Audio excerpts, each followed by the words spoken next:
Sa ilalim ng painting na to, mula sa Ming Dynasty, may nakatago. Mahal ba yung mga galing sa Yuan? Yuan Dynasty? Depende kung sinong artist ang gumawa. Check ko nga.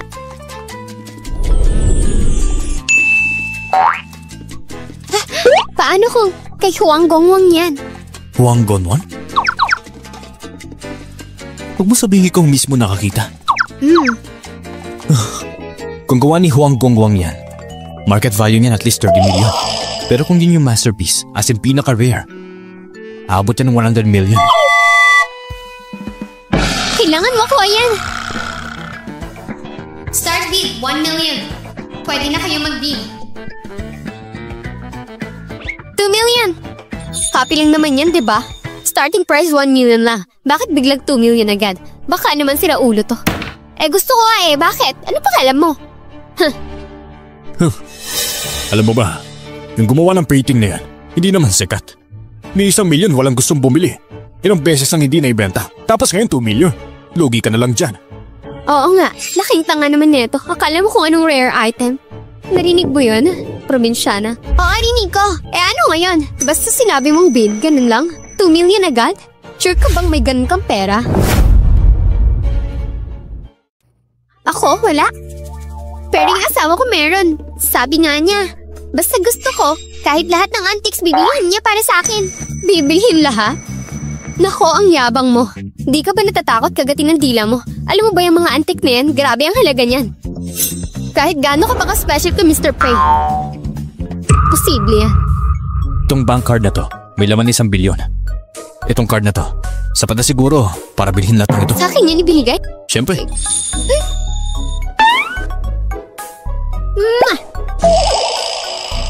Grabe, sobra ka naman magmahal.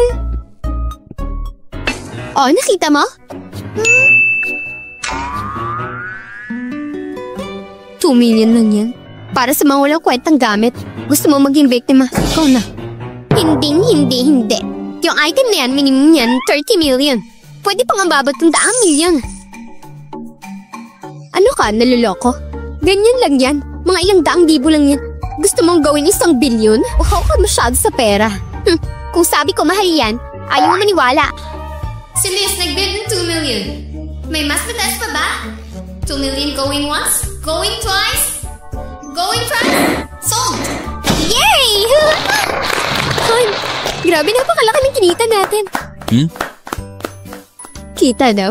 Feeling ko talo ka pa. Ayaw mo pa naniniwala, no? Sige, papatunayan ko sa'yo ngayon. Wang Wei Jin, tingnan natin. Ano pa bang pasabog nyo?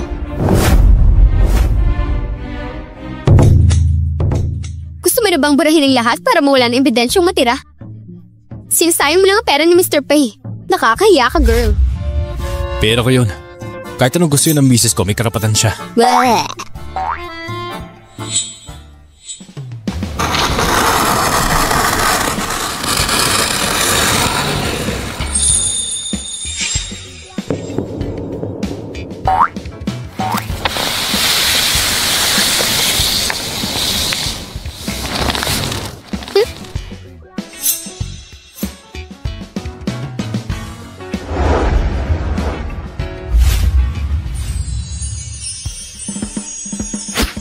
Ano itong na-discover nila?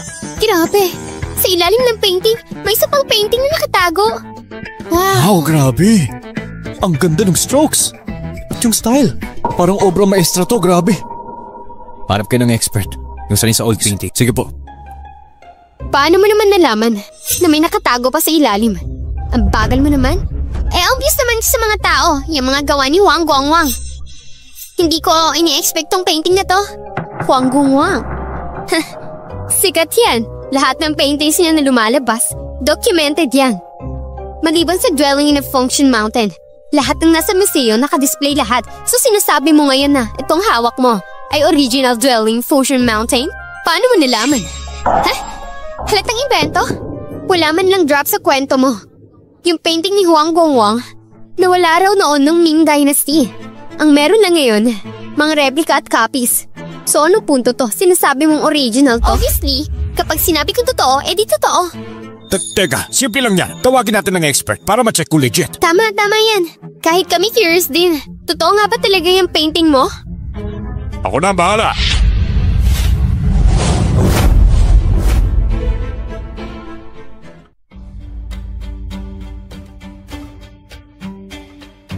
Hello sa inyo.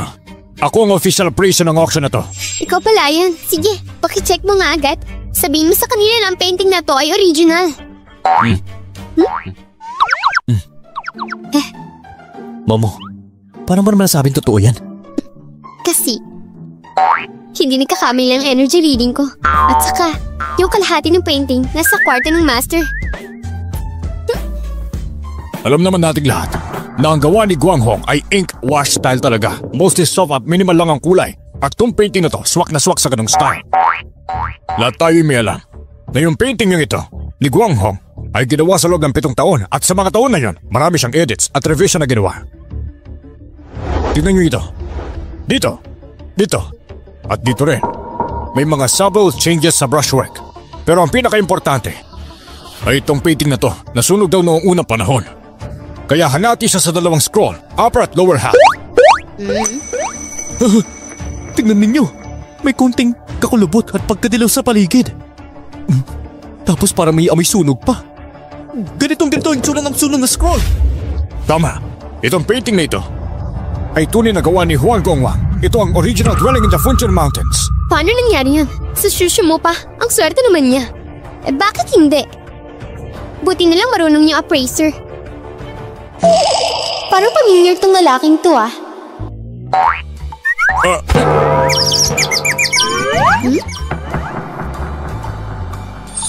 Kilala mo ako? Gets ko na. So magkakilala kayo? Sabi ko na nga ba yung babaeng to, ano bang karapatan niya? Para madiscover yung tunay na painting. Yun pala, may kakutsaba siya. Ano to? Nagka-team up pa kayo para lokohin ng mga mayayaman dito? Para bilhin niyo ang peking painting? Sinasabi mong maloloko ko? Alam mo ba kung sino ako? Kahit sino ka pa. Kung makikihalubilo ko sa prom D, di galing ka rin sa probinsya, isang magsasaka. Nakakatawa ka talaga. Ikaw ang pinakauna na naglakas loob magsalita ng ganyan sa akin. May mali ba akong sinabi? Magsasaka? Prom D? Pare-pareho lang kayo. Tapos sinasabi mong expert ka?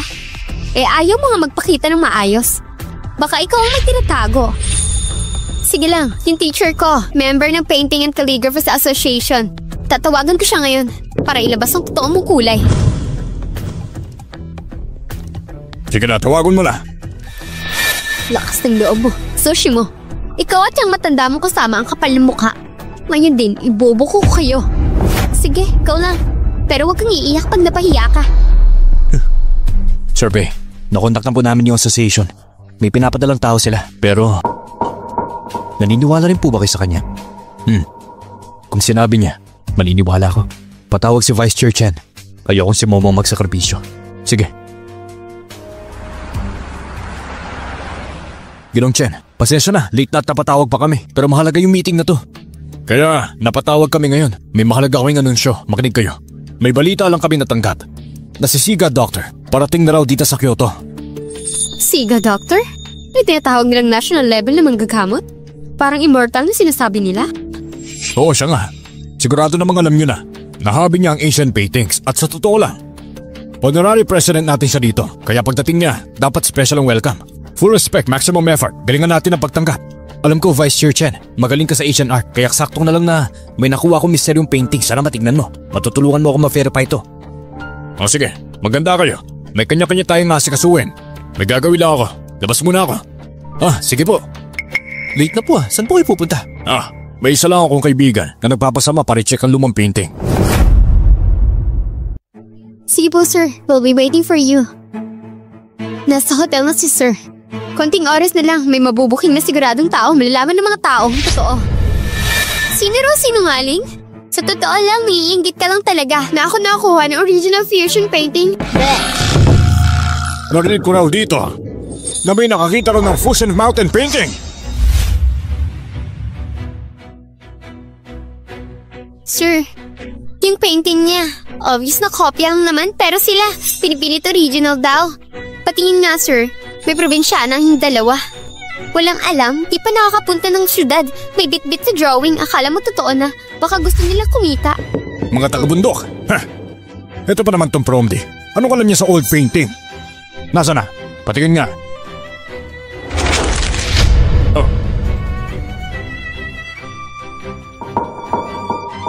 Itong painting na to, wala akong nakitang kakaiba.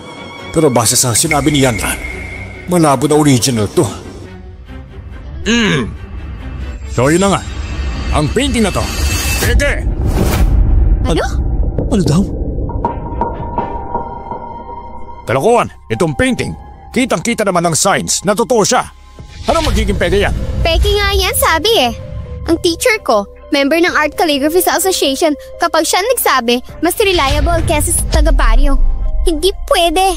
Ako mismo ang nakakita ng painting na yon. Totoo yan, hindi peke. Eh ano naman yan kung nakita mo, probinsyana ka lang.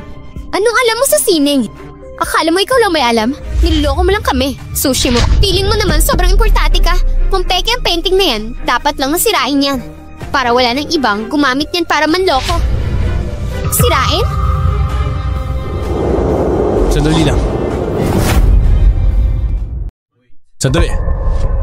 Member ka ba ng Art Association? Oo naman.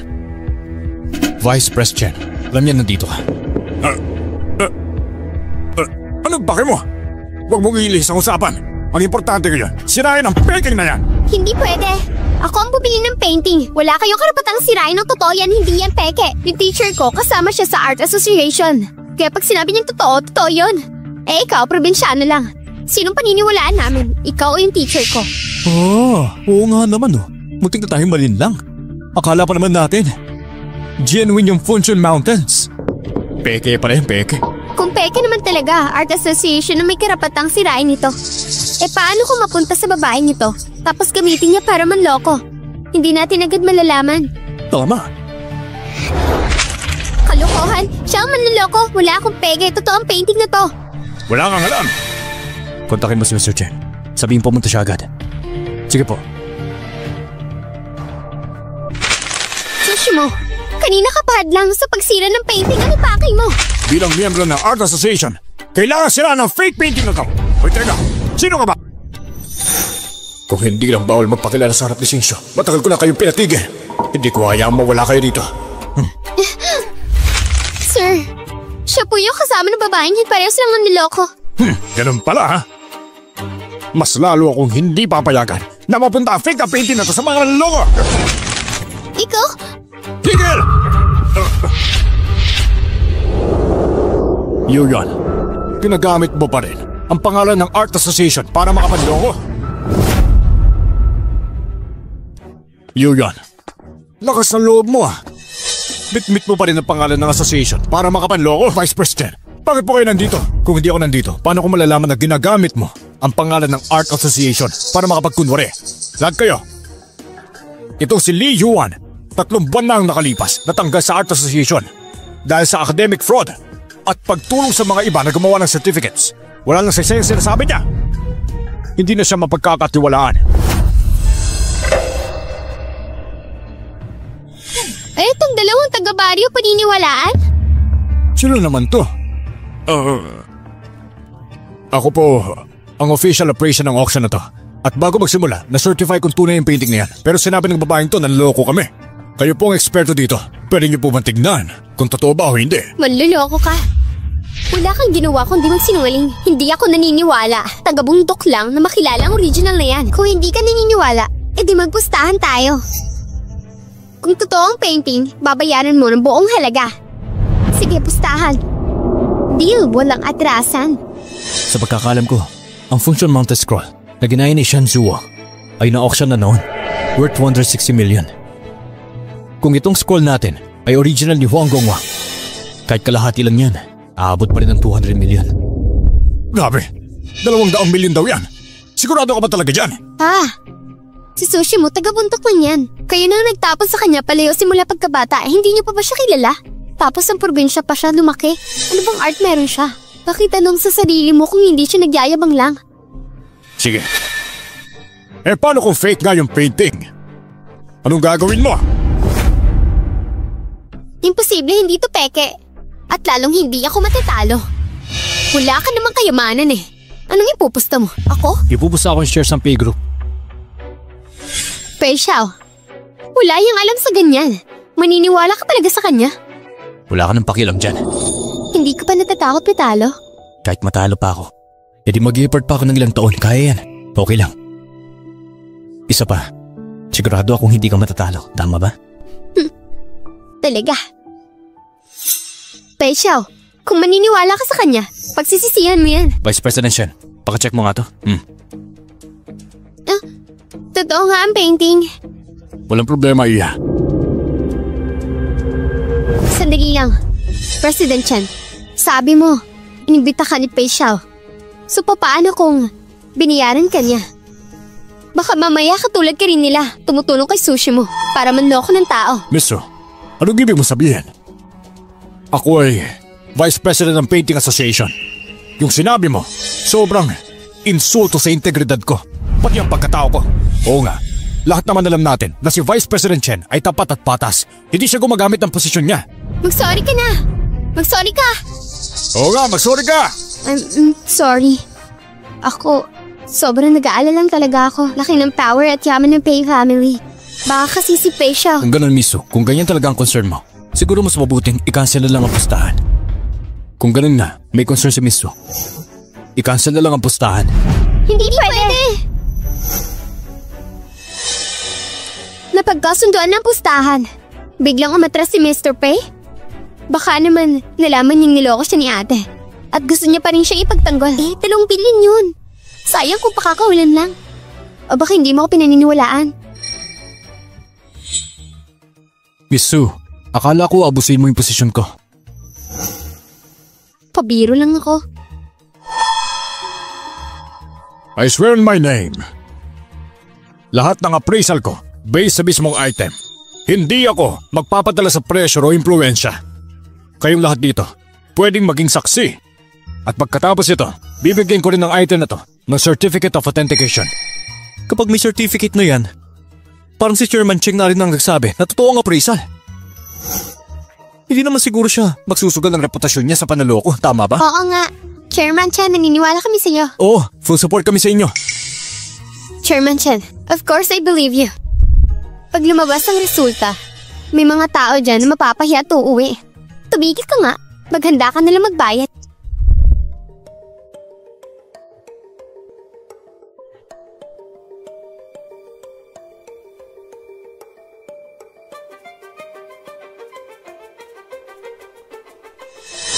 Puti tayo dyan. Chairman Cheng, bakit parang wala siyang reaction? Huwag mo sabihin, fake talaga tong painting. Ano ka ba? Si Chairman Chen yan. Hindi nagpapahalata. Pero fake nga ba o hindi ang painting na to? Nakakaba na. Obvious naman peke yan. Chairman Chen, bilisan niyo na po ang announcement. Sige, base sa pagsasuri ko, itong gawa ni Huang Gongwang, ang Dwelling in the Function Mountain. Ipinapahayag ko na ang Dwelling in the Function Mountains na ito ay original. Imposible yan. Paano naging totoo to? Hindi ko nitatago. Nakita ko na dati isang tunay na version ng Dwelling in the Function Mountains. Sa kulay, stroke, pati yung marks ng pagkakasulog. Tunay talaga siya. Walang duda, ito ang original. Sigurado ako. Congrats, Miss Ru. Hindi ako makapaniwala. President Chen, niloko mo pa kami? Miss Su, the second. Hinihinalaan mo ba ako? Hindi naman sa ganun. Yan ang resulta ng ginawa mo! Huwag mo kalimutan. Tingnan mo, laki ng hinita natin. Excuse me, sir. Kayo rin ba yung nag-authenticate ng painting natin noon? Sir, parang familiar kayo eh. Kayo po ba si Mr. He? Tito He? Ano? Kayo pala ang kilalang Mr. He ng Boguzai? Huh? So ikaw nga talaga? Tama. Yung request sa akin, para hanapin ka ay siyang Master Pei. Siya mismo. So ikaw pala yung nagpapaayos ng lahat. Pero teka, akala ko hinahanap mo. Yung apo ng Sea Healer, yun nga, si Mr. He. Alam ko naman siguro, kilala niyo na siya. May maluba akong sakit. Gusto ko lang sanang humingi ng tulong sa kanya. Kung mapapagaling niya ako, magpapasalamat ako ng malaki. Sakto pala. At ngayon mo lang sinabi, yung kay Lolo He, hinahanap mo lang pera. Mahanap si Yenshi. Sakto lang talaga. Kakarating lang ng balita. Darating daw din si Hayenshi. Totoo ba yan? Hala? Ayos. Pag-asa na si Sir na gumaling. Salamat sa Diyos at may Hayenshi. Lolo He, tamaan mo ako pagdating niya. Ikaw ang apo niya, hindi ba? Tuwa siya pag makita ka. Apo sa turo ni Lolo He. Paki-explain nga anong nangyayari? Tito, dito ka, dali. Tungkol sa naman ng master namin. Ano nangyari kay kuya? Well, ganito kasi yun. Alam mo naman si Master? May libag sugal. Kaya itong si Hayenshi, naging master ni kuya. Dahil natalo siya sa sugal? As in peke lang? Papel lang? Sabi ni Grandmaster, si Shorty inosente pa. Huwag niyo nang palangat ang kahiyan natin. Kaya si Master na lang ang nagtiis. Yun lang, ayos na yun. Kasalagot pagdalaman ni Master. Sigurado, pabaklasin niya ang bubong. Pero kung pabidang relasyon lang niya. Okay pa siguro, pero please lang, next time, huwag mo yung gamitin ha, apo sa turo. Lalo na sa labas. Naiintindihan mo ba ako? Oo na, hindi ko na ulitin. Pero kasi may kinalaman ito sa reputasyon ng Master natin. Nag-guess mo naman, di ba? Oo na, I'll try my best na lang na huwag na ilabas sa iba.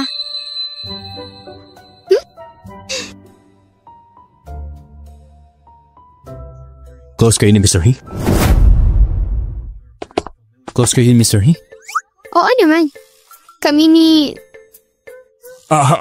Niso. Matagal na kaming magkakilala. Dati pa yun sa probinsya. Nangongolekta kami ng mga antiques. Tama. Sir Pei, dahil kasama mo na si Su ngayon, hindi na ako magtatago. Hindi mo na kailangang hintayin pa. Yung si Dr. Hai, kaya na niyong gamutin yan. Anong ibig mo sabihin? Si Momo kaya niya akong gabatin? Well, hindi naman ako doktor. Pero sure ako, kahit si Dr. Hai pa dumating, baka hindi din siya mas effective. Mas magaling si Momo. Lagi ngang sinasabi ni Master, mas magaling pa sa kanya ngayon. Kung ganun sabi mo, edi sa kanya na ako aasa. Si Momo nang bahala sa akin. No problem. Ikaw pa. Ikaw ang lucky charm ko. Kaya naman, yung health mo, ako na bahala dyan. Su, mauna na ako. May pupuntahan kami ng asawa ko eh. Tara na. Pupunta pa kami kay Lola. Bye, little master. Kang close si Momo kay Mr. He, no? Tara na.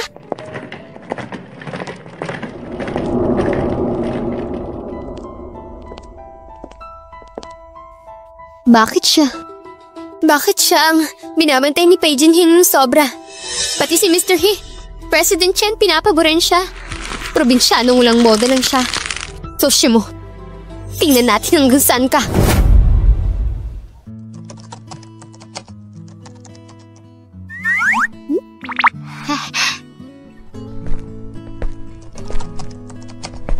Uy, late na, nagtatrabaho ka pa? Galing to sa kitchen, 10 herb tonic soup daw. Pinapadala ni Lola.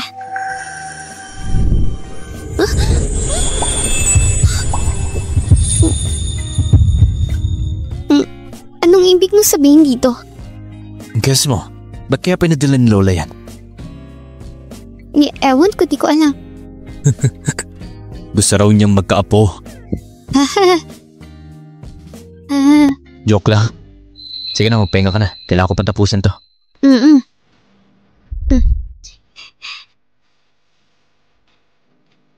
So, ganyan pala ang buhay ng mayayaman? Di sila hirap din kumita? Kasi naman ngayon, may bago na kami ng gastadora. Kung hindi ako bang pupursige, paano kasi susuportahan?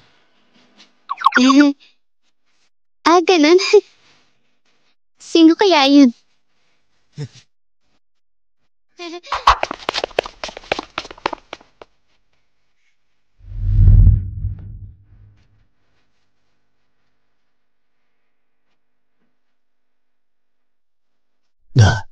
Ang lakas pala nito ha.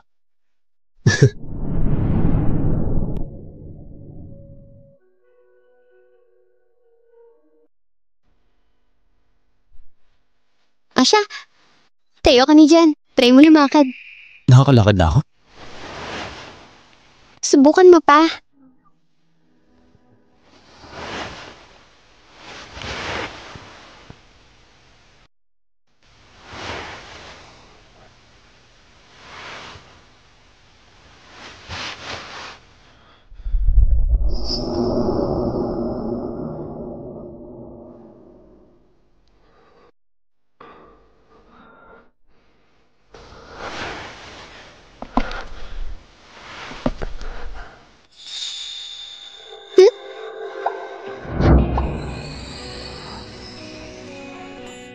Oo nga, nakakalakad na ako. Pero tandaan mo, di ka pa pwedeng tumayo na matagal. Kailangan pa ng acupuncture session. Tuluyang gumaling na yan. Ako naman gagawin kita ng gamot sa lason mo. Sige. Sige, lakad ka pa.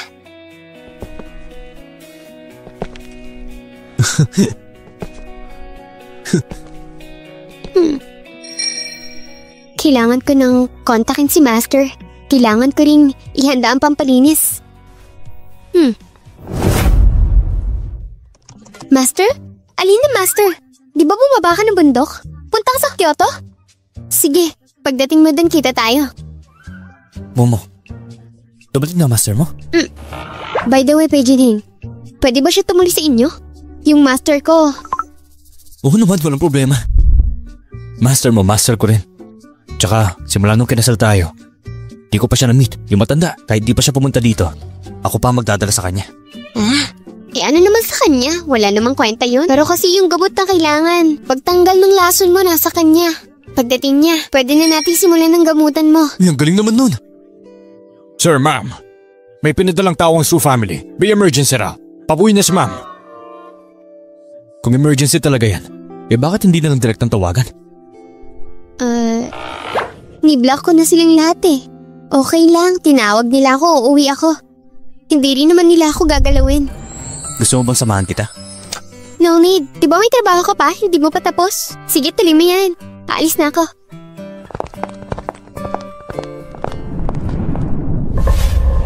So kaya pala nagmamadali kayo. Pinabalik niyo ako dahil lang dito? Ginawa lang naman namin to para may dignidad ka pa. Bilisan mo na. Pirmahan mo na yung annulment papers tapos ikaw na mismo ang makipaghiwalay kay Pei Xiao. Ba't ko siya dapat hiwalayan? Ang pamilya nila, Pei. Hindi yan level na kagaya mo. Ngayon na magaling na si Jinheng. Magkapaghiwalay ka na ng maayos para hindi ka na iiwanan later on. Nakakaya pa pag ikaw ang iniwanan. Makikipaghiwalay ng maayos? Kapal na mukha mo sabihin yan. Dati akala niyo may sakit si Jinheng, kaya binato niyo siya sa akin. Ngayon okay na siya. Bigla niyong babawiin? Walang hiya ka. Isang hamak na probinsyana lang naman yan. Pero naging Mrs. Pei siya. Ang swerte mo na ron, girl. Ano ba? Balak mo agawin siya habang buhay? Tignan mo ang sarili mo. Bagay ba talaga kayo? At least ako kayang ibigay kay Jinheng. Ang gusto talaga niya. Ikaw, ano ba kayo ibigay? Isang asawa na nakakahiyang dalhin sa publiko. Nakakababa ng dignidad. Ganun ba?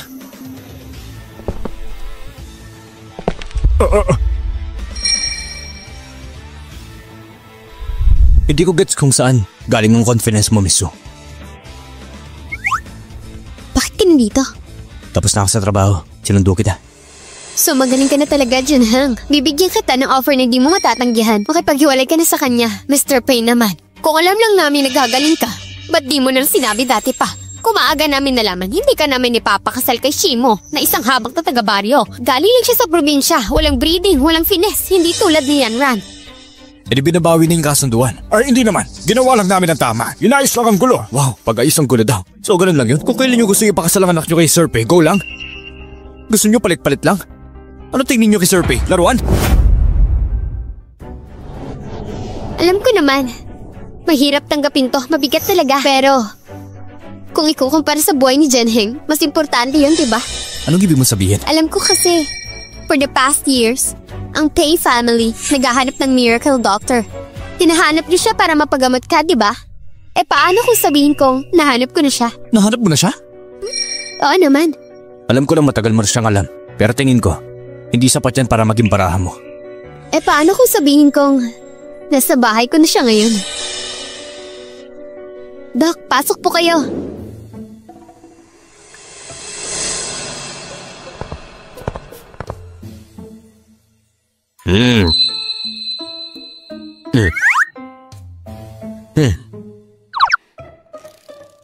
Kayo po bang si Doctor? Kung ang tinutukoy mo ang head ng National Doctors Association at ang taong nasa solo sa paglutas ng South Jungle Epidemic 10 taon na nakaraan, ako nga yun. Yung South Jungle Epidemic? Ba't di ko yung nakita noon? Ilang taon ka pa lang doon. At hindi lang naman ako ang doktor na nandoon. Ang daming tumulong. Kilala mo ba lahat ng doktor na nandoon? Tama rin naman. Bata pa kasi talaga ako noon eh. Grabe yung outbreak dati. Nung time na yun, sumusunod lang talaga ako kay master ko. Medyo malabo memories ko. May mga tao talaga mababang tingin sa sarili. Hindi nga nila alam ang si doctor. Pero sila pa ang una nagdududa ng identity niya. Tanong lang naman yun. Sa loob ng maraming taon, walang balita ang Phi family tungkol sa Miracle Doctor. Kahit konting lead wala talaga. Nalaman lang namin na darating pala siya sa Kyoto. Kaya nagtataka ako, paano mo siya naimbigyan sa bahay? Ano? Alam niyo yung darating siya? May info kayo tungkol sa kanya? Ano? May balita kayo? Napupunta sa Kyoto? Ganito kasi, marami talaga nagpapacheck. Kaya ayokong lahat sila malaman kung nasaan ako. Nagkataon lang talaga. Nalaman ko to, tsamba lang talaga. Konti lang sigurong may alam, so hindi ako mababahala. Ayos, buti na lang. Oo nga. Siguro swerte ko lang talaga. Nagbigay lang ako ng konting tulong sa isang tindero sa kalsada. Tapos hindi ko alam, siya pala ang Miracle Doctor. Talagang may connection yata kami ni Miss Sue. Si Miracle Doctor. Ito nga pala yung nabanggit ko sa'yo, si Pei Xiao.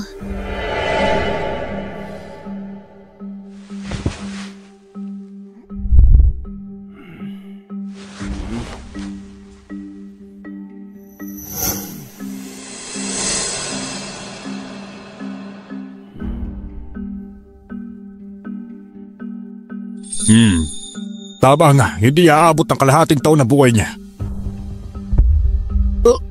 Doc! Pero, kaya ko siyang gamutin. Ngayon din. Kung ganun, Doc, anong kailangan ko para magpagamot? Gusto mong gamutin ka ni Dr. Hai? Hindi mo pa ako pinaniniwalaan? Di naman ganun. Sinabi ko na sa'yo ang kondisyon ko. Kailangan mo lang makipaghiwalay kay Sushi mo. Tapos pakasalan ako. Tsaka ka lang gagamutin ni Dr. Hai. Pero si Sushi mo, anak siya ng Su family. Kapag naghiwalay kami, ano mangyayari sa kanya? Simple lang. Si Sushi mo, galing lang yan sa probinsya. Hindi sanay sa city life. Bigyan mo lang siya ng pera. Tapos pauwiin mo na lang siya sa probinsya. Ganun ba? Ito rin ba ang gusto ni Dr. Hai? Akala ko si Dr. Hai, tahimik lang at banal. Hindi nakikialam sa mga bagay-bagay. Pero ngayon, nakikialam sa kasal ng iba? Bakit siya ngayon nakikisawso sa buhay ng iba? Jinghang, ako ang nag-invite kay Dr. Hai. Tinutulungan lang niya ako. Tama. Si Miss Sue, mahal na mahal ka talaga. Ayoko rin siyang saktan. Ayokong baliwalain ang feelings niya. Sabi nga ni Mr. Hinon, si Momoraf makakagamot sa akin. Apo siya ni Dr. Hai, di ba? Kaya niniwala ako sa kanya. Kung sabi niyang kaya niya, ibig sabihin kaya niya. Pero tandaan mo, apo lang siya ni Dr. Hai. Ngayon si Dr. Hai mismo ang nasa harapan mo na. Pero hindi mo siya pinaniniwalaan. Mas pinaniniwalaan mo pa yung probinsyana. Master, alam ko naman, hindi mo rin gusto si Miss Sue. Pero tama naman siya. Importante ang buhay mo, di ba? Ganito na lang, pumayag muna tayo. Tungkol kay Miss. Akong bahala dyan. Pasasahin ko na lang siya after. Ikaw! Miss, ito ang annulment papers. Pirmahan mo na lang. May chance lang gumaling si Mr. Pei. Hawak na natin. Kahit ayaw pa niya. Hindi ko kayang masayang to. Dahil lang sa'yo. Hindi kayo naniniwala kaya ko siya pagalingin? Ni ako hindi mo pinaniniwalaan. Akala mo wala akong alam? Sushi mo. Hindi naman tanga si Jinheng. Alam niya kung sino dapat paniwalaan. Ako ba o ikaw? Obvious na sagot dyan. Kung matalino ka, pirmahan mo na ang annulment papers. Tapos bumalik ka na lang sa probinsya. Kung hindi ka rin naniniwala sa akin, hindi na rin kita gagamutin.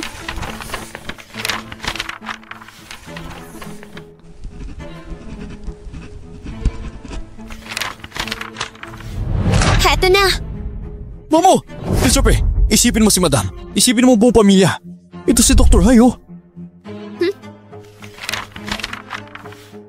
Jingheng, hindi ko alam kung anong ginawa ni Sushi mo sa'yo para mahulog ka ng ganyan. Pero tandaan mo, CEO ka ng pay group. Hindi lang basta buhay mo yan. Dapat mong isaalang-alang lahat, gets? Hindi lang sarili mo ang dala mo. Isipin mo ang buong kumpanya. Gets mo? Alam mo ba, maliban sa akin, wala nang ibang kayang gamutin ang kondisyon mong congenital. Wala nang makakagamot niyan. Walang yung babaeng yon. Tinapatag pa talaga ako. Sinabi mong may depekto ako mula pagkabata. Buong syudad alam niyan. Ikaw ang may problema simula ng pagkabata. Iniluwal ka na may depekto. Ikaw. Kung ganun, ayusin mo na lahat tapos mabalik ako. Nagbago na isip mo? Oo naman. Pinagpaguran mo to. Pinaharap mo pa sa akin si Dr. Hai. Yung effort mo, hindi ko yung kakalimutan. Ayos, continue lang magiging asawa ko na si Pei. Ako na ang bagong Miss Pei. Mister, yung bayad na usapan natin. Huwag mong kakalimutan. Oo, magaling ako manggagamot. Pero hindi ako libre. May bayad ang serbisyo ko. Natural lang naman. Nandito ang card, 5 million. Pakitanggap mo na. Pag gumaling na si Pei Jingheng, pagkatapos nun, mas malaking reward pang ibibigay ko.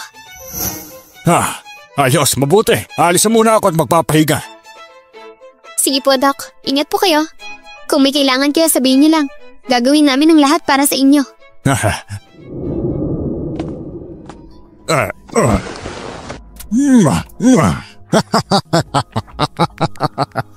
Grabe talaga. Ang dali ng pera sa mayayaman. Napakadaling pagkakitaan. Mga tanga silang lahat. Pero, kailangan kong kumita ng marami habang may time pa. Tapos maglalaho na ako.